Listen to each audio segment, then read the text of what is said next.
आज हम लोग अपने एक नए टॉपिक को शुरू करने जा रहे हैं अपने इस चैप्टर से, जिसका नाम है आउटकम्स ऑफ डेमोक्रेसी में। टॉपिक का नाम है accountable, responsive and legitimate government. ठीक है, ये बेसिकली यहाँ पे आपके सामने तीन बहुत ही इंपॉर्टेंट वर्ड इस्तेमाल हुआ है।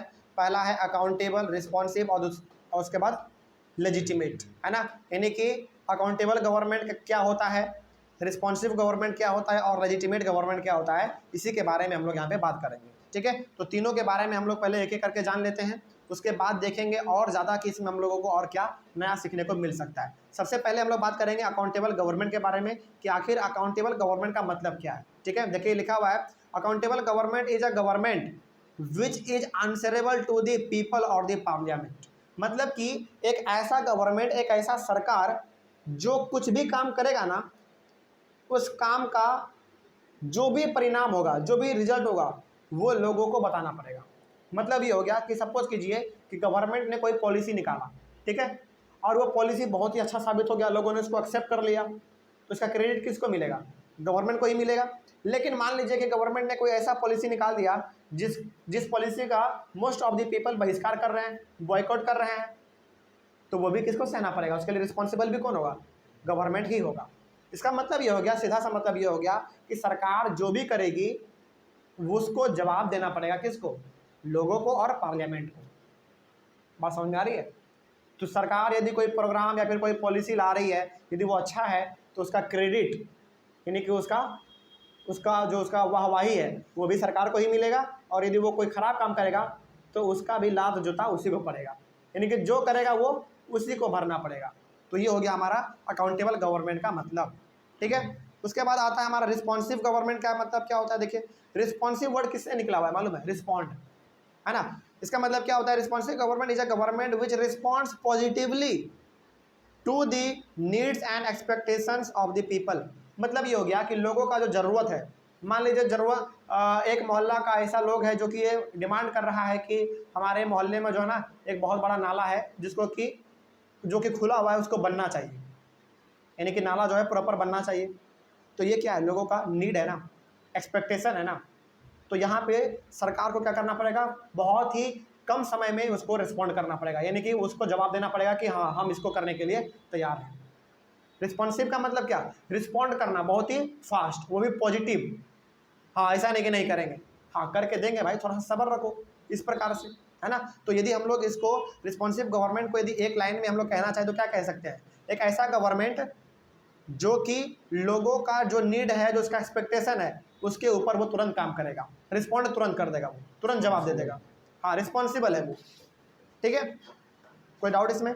जैसे फॉर एग्जांपल मान लीजिए आपको नए शर्ट चाहिए, आपको नए पैंट चाहिए, है ना, आपको नए चप्पल चाहिए, फुटबॉल चाहिए, क्रिकेट बैट चाहिए, तो आप किसको बोलते हैं? या तो अपने मम्मी को या तो अपने पापा को, है ना। यदि उनका दिलवाने का मन होता है तो वो फटाक से रिस्पॉन्ड कर देते हैं कि हाँ बेटा अगले संडे को तुमको दिला देंगे, है ना। चलिए आगे बढ़ते हैं फिर। तो वही बात यहाँ पे है कि जो भी लोगों का नीड है, जो एक्सपेक्टेशन है, उसका जो इच्छा है, जो अभिलाषा है कि गवर्नमेंट मेरा वो काम पूरा कर देगा, तो गवर्नमेंट को यहाँ पे क्या करना चाहिए? तुरंत एकदम पॉजिटिव वे में रिस्पॉन्ड करना चाहिए। हाँ भाई, आप निश्चिंत रहिए, हम आपका ये काम कर देंगे। ठीक है, रिस्पॉन्सिव गवर्नमेंट का मतलब ये होता है।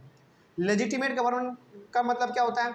Legitimate government is a government which works according to a set of rules that is government takes decision by following norms and proper procedure. मतलब लेजिटिमेट गवर्नमेंट का मतलब होता है, देखो लेजिटिमेट का मतलब होता है गुड, यानी कि अच्छा गवर्नमेंट। तो अच्छा गवर्नमेंट कौन सा गवर्नमेंट होगा? जो गवर्नमेंट कोई भी यदि डिसीजन ले रहा है तो उसको जो है ना पूरा नॉर्म्स एंड प्रॉपर प्रोसीजर के साथ चलना चाहिए, यानी कि पूरे नियम कानून को ध्यान में रखते हुए वो इसको कोई भी डिसीजन लेना चाहिए। ऐसा नहीं कि प्रधानमंत्री को रात में कोई सपना आ गया और उस सपने के ऊपर वो डिसीजन ले लिया, ऐसा नहीं होता है। उसको पूरा का पूरा एक लंबे प्रोसीजर से होके गुजरना पड़ता है। सपोज कीजिए कि रात जो है ना प्रधानमंत्री को ये सपना आया कि हम जो है हमला कर रहे हैं किस पे? अमेरिका पे, और वो सुबह उठा और ऑर्डर दे दिया कि हमला करो। क्या ऐसा हो सकता है? ऐसा नहीं हो सकता है। यदि हमला करना है तो इसके लिए आपको पूरा का पूरा एक लंबे से प्रोसीजर्स को होकर गुजरना पड़ता है ना। तो एक अच्छा गवर्नमेंट, यानी कि एक लेजिटिमेट गवर्नमेंट, ऐसे गवर्नमेंट होते हैं जो कोई भी डिसीजन लेता है तो वो सोच समझ के लेता है और उसको पूरे प्रोसेस के साथ चलना पड़ता है किसी भी डिसीजन को लेने के लिए, ऐसा नहीं कि कुछ भी मन में आया कुछ भी कर दिया, ऐसा बिल्कुल भी नहीं। ठीक है, इसका मतलब हो गया हमारा लेजिटिमेट गवर्नमेंट। ठीक है, तो जो आपका हेडिंग था accountable, responsive and legitimate government, तीनों का मतलब आपने समझ लिया। तीनों का यहाँ पे हमने डेफिनेशन भी आप कह सकते हैं लिख दिया है, यदि आपसे पूछे तो आप ये बता सकते हैं। ठीक है, आगे बढ़ते हैं। फिर उसके बाद लिखा हुआ है there are some things that democracy must provide. देखिए हमारे पास ना कुछ ऐसे चीज़ें हैं जो कि डेमोक्रेसी को ज़रूर से ज़रूर देना चाहिए। यानी कि यदि किसी कंट्री में डेमोक्रेसी है तो वहाँ पे, यहाँ बेसिकली यदि किसी कंट्री में डेमोक्रेसी है तो हमको 3 चीज़ खास करके मिलना चाहिए। हालांकि है तो हमारा बहुत कुछ जो कि डेमोक्रेसी हमको प्रोवाइड करता है, लेकिन कम से कम यदि 3 चीज़ भी मिल जाए ना तो काफ़ी है। यानी कि हम लोगों को डेमोक्रेसी से क्या क्या मिल सकता है भाई। पहला है people will have the right to choose their ruler.